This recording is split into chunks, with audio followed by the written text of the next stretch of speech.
ስለዚህ አሁን እኔ ኢክራምን መጠየቅ የምፈልገው ነገር አለ። እነሱ ሪከርድ እንዲያደርጉልኝ ስለምፈልግ ነው። ሪከርድ አድርጉልን ጋይስ።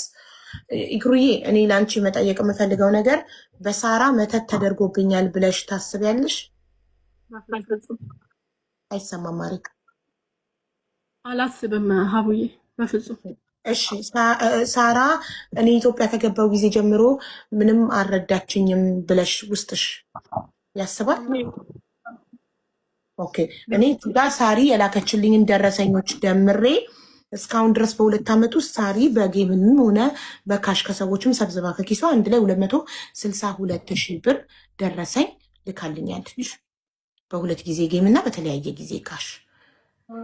ስለዚህ ይሄ በቂ አይደለም እንደ አንድ ጓደኛ በ2 ዓመት ውስጥ ያገዘችው ብለሽ ታስቢያለሽ? አላስብም ብዬም አላውቅም። ሁሌ እኮ ሰፖርት እኔ ናት እላለሁ። አትናገሩ እዚህ ውስጥ የለችም እላለሁ። አንቺ ሀቡ ብዙ ጓደኞች ሊኖሩሽ ይችላሉ። ስለ ጓደኛ በተነሳ ቁጥር ሳራን ይመለከታል እንዴ? ስሟ እስካልተጠራ ድረስ አይመለከትም። ስሟን እየጠሩ ፎቶዋን እየለጠፉ እኮ ነው ቪዲዮ የሚሰሩ። ሀቡ ስሜ እየተጠራ ይሉኛል እኮ ሳራ አይደለችም ሀብት አይደለችም ጓደኛዬ እላለሁ እኮ። ይሄ እኮ ግልጽ ነገር ነው። ስሜ እየተጠራ ሀቡ ከዚህ እስኪ ሀቡ የተሰሩትን ቪዲዮ ሁሉ በተለይ የምትባል ልጅ እኮ ልጇን ሳይቀር ረግማ ነው የደረሰ ልጅ ላይ ደስ ሱመያን ታታንዳለች። ደግሞ አንድምዳለች ሀቡ አንድምዳለች። እሷ ራሱ ሀቡ በጣም በቃ እንዲህ ልበልሽ አነጋገሯ እኔ ከምን ስለማልቆጥራቸው ነው እንጂ ሀቡ ይሄ ጥቃቅን ምናምን ተይው ይሄ ዝም ብሎ ምናምን ይሄ እሷ ስታወራ ወይ እኔ ሳወራ ምናምን ዲፌንድ የሚያደርግ እኔ እንደውም ሰሞኑን አውርቼ አላውቅም ስለ ኢክሩ። ምክንያቱም የነበረብኝ ነገር ሌላ ስላለ አውርቼ አላውቅም። እና ኢክሩዬ ከቻልሽ አንቺ ነገ ቪዲዮ ሰርተሽ ለአንቺ ተከታዮች ብታሳወቂ ከሳሪ ጋር ምንም አይነት ችግር እንደሌለብሽ በ2 ዓመት ውስጥ የቻለችውን እንዳገዘችሽ እና እሷ መተት እንዳላሰራችብሽ ኬት አምጥተው እንደሚያወሩ አንቺ እንደማታውቂ ቪዲዮ ይሄ እኮ ነገር ማባባስ እንጂ ነገር የሚያረጋጋው ነገር አሁን 4,000 ሰው በቂ ነው። ሳራ እኔ ላይ እንዲያንን ነገር አድርጋለች ብዬ አላምንም፣ አላስብም። እኔን ተውኝ። የሚያገናኘን ነገር የለም ካሁን በኋላ።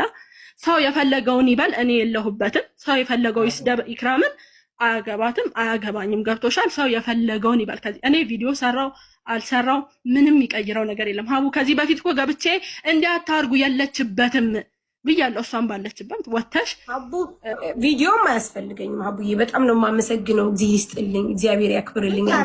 ታረቁ፣ ይቅር ተባባሉ፣ ተታርቀናል። እኔ ለተፈጠረው ነገር በጣም ቀላል ነገር ነው። ገብቶሻል? ከዚህ ነገር ሀቡ ለተፈጠረው ነገር ለሆነው ነገር እኔ በራሴ በኢክራም በኩል ኤቭሪዋን የሰሩትን ቪዲዮ ይቅር ብያቸዋለሁ፣ እሷንም ጨምሬ። ከዛ ውጭ ሀቡ ምንም ነገር የሚያገናኘን ነገር የለም። ምክንያቱም ሀቡ ምን ብዬ ልንገርሽ፣ አንድ ሰው የማዘንሽ፣ የማልቀስሽ፣ የመከፋትሽ መንስኤ ከሆነ መራቅ ነው ያለብሽ። እኔ ኢክራምን የማሳዝን ከሆነ የማስከፋ ከሆነ በህዝብ ዘንድ እኔ ጥሩ ጓደኛ ካልሆንኩኝ አያስፈልግም ነገር ግን ማንኛውም ሰው ላደረገኝ ነገር ሁሉ በኢክራም ዙሪያ ለሰራው ሁሉ ይቅር ብያለሁ። አመሰግናለሁ ሀቡ። ግን አንቺ አሁንም ኤክስፕሌን ጓደኝነት መሆን እኮ ግዴታ አይደለም። ግን አትሊስት ጓደኝነትማ ጓደኛ ድጋሚ መሆን አያስፈልግም። አመሰግናለሁ ሀቡዬ። 500 ምናምን ሺህ ብር ያው እኔ በአንድም በሌላም ሰበብ ሀቡ ወላ በጌም የሚሆን በካሽም ከሰው ሰብስበሽ ሁሉንም ደምሬ ነው ይሄ ደረሰኞቹን እንዳለ ደምሬ ራሷ ኢክራም ተነገረችኝ። የጌሙ 70,000 ጋር 274,000 የጌሙ 2 ጊዜ ጌም፣ አንድ ጊዜ 274,000 አንድ ጊዜ 70,000 እንደገና 50,000 አንቺ ደግሞ ሰብስበሽ ደግሞ ከግሩፓችሁ ከነ ሃይሚ ማዚ ምናምን አዋጣችሁ ደግሞ 50,000 እንደገና ደግሞ 43,000 ደግሞ አንቺ ጌሙ ላይ አንበሳ ከምሰጣትና ቲክቶክ ቆርጦ ግማሽ ከሚደርሳት ብለሽ ሙሉ ያንበሳውን ከራስሽ ያስገባሽው እንደገና 10,000 ሁሉንም ከእንግሊዝ ደግሞ የሆነ ሰው ያስገባውን 30,000 50,000 ሶሪ 30,000 እያንዳንዱ እኔ ደረሰኛ አይቼ ደረሰኙን ደብተር ላይ ጽፌ ካልኩሌት ያደረኩት ነው። ሳሪ በ2 ዓመት ውስጥ ኢክሩን ይሄን እናገዛለች። እንደ አንድ ግለሰብ ጓደኛ ያቅማን አድርጋለች። ግን እስቲ የብር ብቻ እኮ ግን አይደለም ሳቡ በሐሳብ ራሱ ማገዝ በምክርም ተጎኗል ቀላል ነገር አይደለም። አቡ ከብር በላይ አይደለም ካላችሁ በቃ እንግዲህ እኔ ብቁ ጓደኛ ስላልሆንኩኝ ችግር የለውም ሌላ ጓደኛ ፈልጉላት ለኢክራም እኔ ብቁ ካልሆንኩ ነው እያለች ያለችው። በተረፈ ደግሞ እኔ በኢክራም ጉዳይ ደግሞ ለሰደባችሁኝ ሁሉ እናንተ ይቅርታ ሳትጠይቁኝ እኔ ይቅር ብያችኋለሁ ለፈጣሪ ሰጥቼዋለሁ ብላለች። ጓደኛ መሆን ግዴታ አይደለም፣ ግን ይቅር ተባባሉ። አንቺም ቂም እንዳትይዥ በኢክራም፣ ኢክራምን በአንቺ ቂም እንዳትይዝ። በቃ ውስጣችሁ ሰላም ሆኖ እንዴ በጣም ብዙ ሰዎች እኮ ጓደኛሞች ሆነን ከተለያየን በኋላ በቃ ሩቅ ሆነን ያለን ሰዎች አለን። ግዴታ አይደለም ድጋሚ ጓደኛ መሆን። ጓደኛ መሆን ድጋሚ ባትፈልጉም በድጋሚ ሶሻል ሚዲያ ላይ ኢክራምና ሳራ እየተባለ ሳራ መቀጥቀጥ ኢክራም መቀጥቀጥ የለባትም። በእርግጥ ኢክራም ለማኝ ተባልኩ ነው። ለማኝ ስባል ለምን ሳራ ዝም አለች ነው። እኔም ራሱ ለማኝ ነኝ እኮ ለማኝ ይባላለሁ። አበባ ሙሉልኝ እያልኩ ለምናለሁ አይደል? ጌም ስጫወት ለማኝ የአበባ ለማኝ ይባላለሁ። ሁላችንም ቲክቶክ ላይ ያለን ሰዎች የፎሎወር ለማኝ አለ፣ የጊፍት ለማኝ አለ፣ የቪው ለማኝ አለ፣ የካሽ ለማኝ አለ። ሁላችንም ለማኞች ነን። ዞሮ ዞሮ ኮመንታተሮች ብቻ ናችሁ ለማኝ ያልሆነ። አሰላሙ አለይኩም ወራህመቱላሂ ወበረካቱ። ሰላም ቤተሰብ እንዴት ናችሁ? ደህና ናችሁ ወይ? በጣም ነው የሚያሳዝነው። እንግዲህ ኢክራም በዚህ መልኩ ሚዲያ ላይ ወታ እርዱኝ አቃተኝ መኖር አቃተኝ እያለች ሰሞኑንም ከአሁኑ በፊት ብላለች ማለት ነው። እየታመመች ኢትዮጵያ ገብታ ብዙ ነገር በቃ ህይወቷ እየከበዳት ነው ያለው።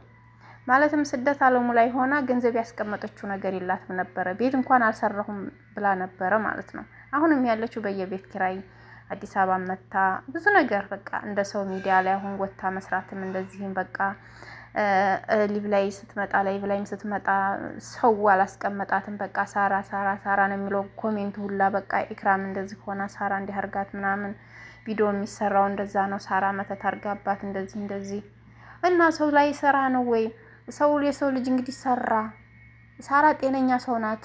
የውስጧን ህመም እሷ ናት የምታውቀው። ግን ሁሌም ሚዲያ ላይ ቲክቶክ ላይ ቁጭ ብላ 24 ሰዓት እየሰራች ነው። ከሰው ቤት ስራ ከመዳን ቤት ወደ ሌላ ስራ መጣች። ሰው ጋር ተቀጥራ ሱቅ እየሸጠች ነበር። ከዚያም ደግሞ ተቀጥራ አሁን የራሷን ሱቅ ከፍታ እየሸጠች ነው። ባልም አገባች፣ ተለወጠች። በቃ የራሷን ስራ አሁን ሱቋን ከፍታ የራሷን ስራ እየሰራች ነው። ስለዚህ ኢክራምን በቃ እንትን አትበሏል። የባሰች በሽተኛ እንድትሆንና ጥርጣሬ ውስጥ እንድትገባ እያደረጓት ያለው የሚዲያ ሰው ነው። ኢክራምን በሽተኛ ያደረጋት ማለት ነው።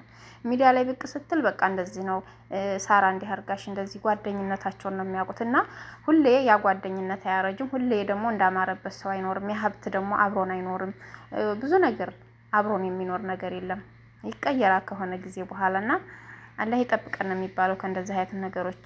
ስለዚህ አሁን ያው የሀቢባ ቤት ገብተው እውነቱን እየተወጣጡ እየተመሰካከሩ ለምን ቪዲዮንም እንትናልሽ ቪዲዮ ደግሞ ፖስት ነው ሪፖስት አድርጋ ለምን ላይክ አደረግሽ ያንን እኔ የታማሁበትን ነገር ብላ ደግሞ አንዷንም መታ ነበረ። እንግዲህ የከፋውን ወዲያው ይክፋው ነው። ኢክራም ማለት እንግዲህ 2 ጊዜ ከኤርፖርት የተመለሰች ናት። ወደ ውጭ ሀገር ሄዳ ለመስራት ብታስብም ከሰው እጅ ልመና ይሻለኛል ብዬ ነው ያለችው። ቃሏንም የሰጠችው ማለት ነው። ሁሌ እርዱ ማለት ሰለቸኝ። ስለዚህ ሰርቼ ልለወጥ ብጀምረውም ኤርፖርት ስደርስ ኤርፖርት 2 ጊዜ ተመለስኩኝ። በቃ እየከሰረች ማለት ነው። እንግዲህ ይሄ ነው እንግዲህ ብዙ ነገሮች አሉ በሰዎች ላይ ችግር ማለት ነው። እና ህይወት እንደዚህ ናት። ስንኖር ግን እንወቅበት፣ የሆነ ነገር እናያዝ። የኔ የምንለው ነገር ትንሽ ስደቱ ዓለም ላይ ስንኖር መያዝ አለብን። ታመመተኛት አለ፣ ብዙ ነገሮች ይጠፉብናል። ብዙ ነገሮች እንደደላን አንኖርም። ያ ሰውዬ አገባችው፣ ከዚያም በኋላ ጥሏት ሄደ። እሱ ከፈታት በኋላ ትንሽ ጊዜ ነው እንትን ያለችው። በቃ እንደዚህ ባሉ እንደዚህ አርጎሽ እንዲህ አርጎሽ ሚዲያ ላይ ስትመጣ ወደዛው በቃ በሽተኛ ሆነች ኢክራም።